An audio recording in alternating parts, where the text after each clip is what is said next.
அன்பிற்கினிய நண்பர்களே, உயிர்த்தெழுந்த ஆண்டவர் நம் உள்ளத்தில் எழும் அகந்தையை அகற்றி அவரில் ஆழமாய் வேரூன்றும் வகையில் தம்முடைய வார்த்தைகளை நம்மோடு பகிர்கின்றார். அவர் தமது தாழ்மையை நம்மோடு பகிர்ந்து நம்முடைய வாழ்விலும் பொறுப்புகளிலும் நம்மை தழைக்கச் செய்கின்றார். நாம் சில நேரங்களில் அகந்தை உள்ளத்தில் வருவதனால் உயர்ந்து வானுயர நாம் வளர்ந்தாலும் வேறில்லாத மரங்களாய் மாறிவிடுகிறோம். இல்லை என்றால் நாம் உயர்ந்த வான அளவு எட்டுகிற பெரிய கட்டிடங்களை கட்டினாலும் அதனுடைய அஸ்திபாரம் மணலில் ஆகிவிட்டால் அந்த அந்த கட்டிடம் எப்போதாவது ஒரு முறை இடிந்து விழத்தான் போகிறது. நம்முடைய வாழ்வில் ஆண்டவரையும் புறக்கணித்து ஆண்டோடைய வார்த்தைகள் ஆலோசனைகளுக்கு இடம் கொடாத போது பிறர் ஆலோசனை எடுக்காமலே நாம் நம்முடைய பொறுப்புகளை பதவிகளை எல்லாம் இழக்க வேண்டிய சூழ்நிலைகளும் வருகின்றன. இல்லை என்றால் நம்முடைய குடும்பங்களிலே நாம் நம்முடைய பொறுப்புகளை நெகிழ விட்டு மதிப்பையும் மரியாதைகளையும் இழந்து விடுகிறோம் அல்லவா? தானியேலின் புஸ்தகம் 4வது அதிகாரம். கிறிஸ்துவுக்கு முன்னால் 605வது ஆண்டில் பாபிலோனை ஆளும்படி நேபுகாத்நேச்சர் வருகிறார். அவர் முதலாவது தொடக்கத்திலே ஆண்டவரை அறிகிற வகைகளிலே அவரை சாரும் வகைகளிலே ஆளுகையை தொடங்குகிறார். ஆளுகை பறந்து விரிந்து எல்லாரும் பரவுகிறது, பலனடைகிறது. அப்பொழுது இந்த 4வது வசனத்தில் 4ஆம் அதிகாரம் 4 நாம் பார்க்குறோம். அவர் அரண்மனையிலே உலாவுகிறார். அவர் செல்வத்திலே செல்வாக்கிலே சிறக்கிறார். அப்பொழுது உள்ளத்தில் அகங்காரம் பெருமை வந்து அவர் தன்னம்பிக்கை அதிகமாய் ஆகி ஆண்டவரின் பேரில் வைக்கின்ற நம்பிக்கையை இழந்து விடுகிறார். அப்பொழுது அவருக்கு ஒரு சொப்பனம் கிடைக்கிறது. இந்த சொப்பனத்தில் ஆண்டவர் காட்டுவது, ஒரு செய்தியை கொடுப்பது இப்படி: ஒரு மரம் வளர்ந்து அந்த மரம் வான அளவை எட்டி அதனுடைய கிளைகள் எல்லாம் பூமியெல்லாம் பறந்து சென்று அதனுடைய கிளைகளிலே பறவைகள் வந்து அமர்ந்து கனிகளை எல்லாம் சாப்பிடுகிறது. அதனுடைய நிழலுக்கு கீழால், அதனுடைய கிளைகளுக்கு கீழால் நிழலில் நிறைய விலங்குகள் வருகின்றன, படுத்துக்கொள்கின்றன, நிழலை அனுபவிக்கின்றன. ஆனால் பரிசுத்தவான் ஒருவர் வருகிறார், ஒரு செய்தியோடு கூட சொல்கிறார்: இந்த மரத்தை நீங்கள் வெட்டி போடுங்கள், கிளைகளெல்லாம் சிதறட்டும், கிடக்கின்ற கனிகளெல்லாம் எங்கும் போகட்டும், இதில் எந்த பட்சியும் இனிமேல் இருக்க முடியாது, பறவை விலங்கினங்களை எல்லாம் கலைந்து செல்லட்டும் என்று சொல்லி அடிமரத்திலிருந்து அந்த மரத்தை வெட்டுகிறார். அடிமரம் நிற்கட்டும், அது பனி மழையில் நனைந்து கொண்டு அந்த புல்லுகளுக்கு இடையில் நிற்கட்டும் என்று சொல்கிறார். அப்போ இதனுடைய அர்த்தத்தை கேட்கறதுக்காக எல்லாரையும் கூப்பிட்டு, அறிவாளிகளையும் ஜோசியக்காரங்களையெல்லாம் கூப்பிட்டு கேட்குறார். அவங்களுக்கு சொல்ல முடியல. அப்போ ஆண்டவர் எல்லா இடங்களிலும் ஆளுகை செய்கிறார். எல்லாருடைய இருதயத்தை ஆராய்ந்து அறிந்திருக்கின்றவர் அல்லவா? அந்த ரகசியங்களை ஆண்டுடைய ஊழியக்காரர் என்கிற முறையில் தானியேலுக்கு வெளிப்படுத்த முடியும்னு தானியேலை அழைத்து பேசுகிறார். தானியேல் அர்த்தத்தை சொல்லும் பொழுது தெளிவாக்குகின்றார். 16, 17 என்கிற வசனங்களில் மிருகங்களினுடைய இருதயம் இவருக்கு கிடைத்து விடுகிறது, இந்த சான்ஸ் இருக்கிறது. தானியேல் விளக்கமாய் சொல்கிறார்: உனக்கு அந்த சிந்திக்கிற, ஆராய்ந்து தீர்மானங்களை எடுக்கின்ற அந்த திறன் கூட போய்விடுகிறது. அகங்காரம் அந்த அளவிற்கு நம்மை உந்தி தள்ளுகிறதுங்கிறது இப்போ உணர்த்துகிறார். அதனால் நீ என்ன செய்யணும்னா, இப்போவுமே எல்லாவற்றையும் ஆளுகை செய்கிறவர் ஆண்டவர்.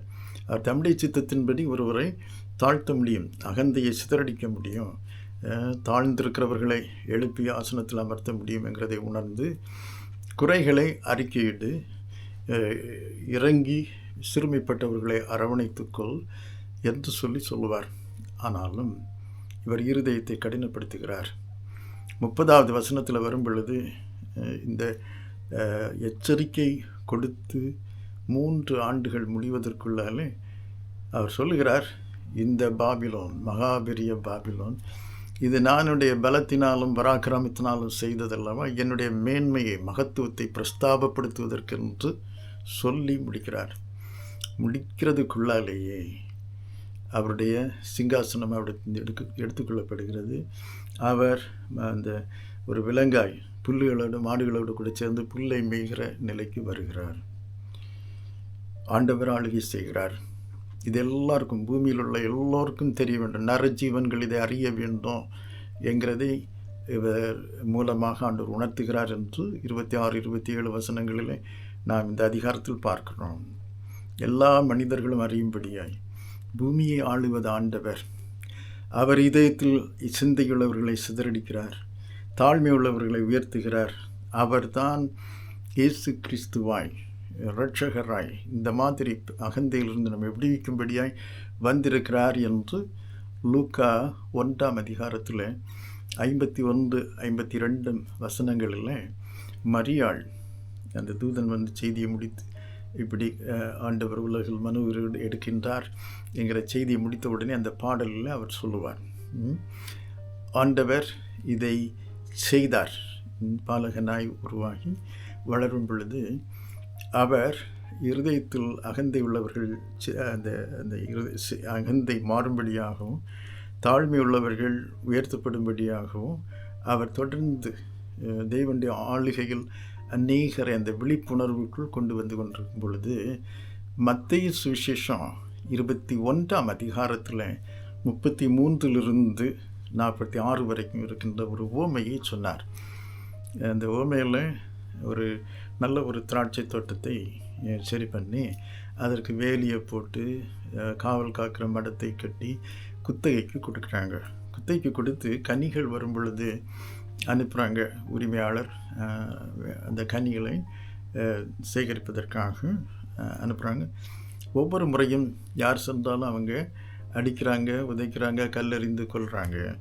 கடைசியாக சொந்த மகனையே அனுப்பும்போது இந்த உரிமையாளர் வந்து விட்டார், இவரை கொண்டால் நமக்கு தோட்டம் சொந்தமாகும் என்று சொல்லி அவரையும் கொண்டு போட்டார் என்கிற உவமையை சொல்லி எப்படி சமய தலைவர்கள் ஆண்டவருடைய ஆளுகைக்குள்ளால் நின்று பொறுப்புகளை செய்ய தவறிவிட்டார்கள்.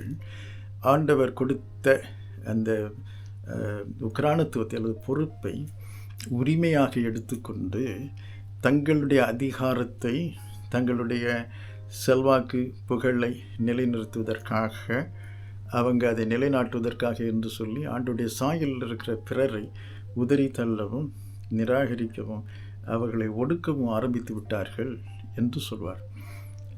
அந்த உவமையிட ஆண்டவர் சொல்லி கொண்டிருக்கும் பொழுதே சதுசேயரும் பரிசேயர்கள் வேதபாரகர்களும் எங்களைத்தான் சொல்கிறார் என்று சொல்லி அவர் எப்படியாவது அழித்து கட்டுவதற்காக, அவர் மரணத்திற்கு என்று ஒப்பு கொடுப்பதற்காக துடிக்கிறாங்க. எடுத்து செல்கிறார்கள், கல்வாரி சிலுவைக்கு கொண்டு போகிறாங்க.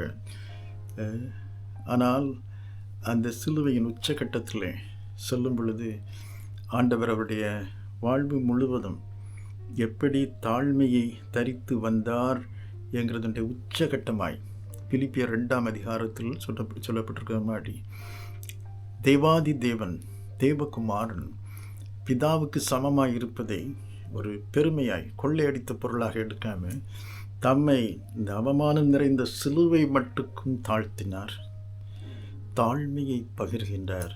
இதைத்தான் இந்த லெந்து நாட்களிலே அந்த உயிர்த்தெழுந்த ஆண்டவர் நம்மோடு கூட பகிர்கின்றார்.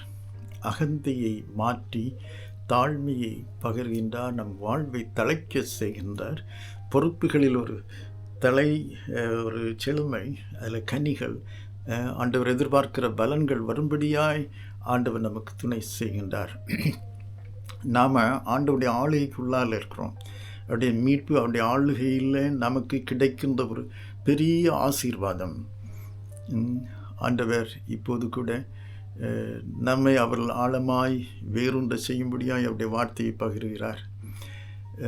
அந்த சங்கீதம் 1 சொல்லப்பட்டிருக்கும் அல்லவா, அவருடைய வார்த்தையில் தியானம் செய்யும் பொழுது நாம் நீரோடைய அண்டையில் நாட்டப்பட்ட அந்த மரங்களை போன்று ஆழமாய் வேரூன்றி அனைவருக்கும் கனி கொடுக்கும். எல்லா நேரங்களிலும் ஆண்டவர் விரும்புகின்ற பலனை கொடுக்கிறவர்களாய் நாம் தழைக்க முடியும் அல்லவா. அதைத்தான் ஆண்டவர் இயேசுநாதருடைய வாழ்வின் மூலமாய் நமக்கு ஒரு வாழ்வு முறையாகவும் அவருடைய வாழ்விலிருந்து நாம் எடுக்கக்கூடிய ஆண்டவர் நமக்கு கொடுக்கின்ற வாழ்வின் வளமாகவும் தந்திருக்கின்றார் அல்லவா.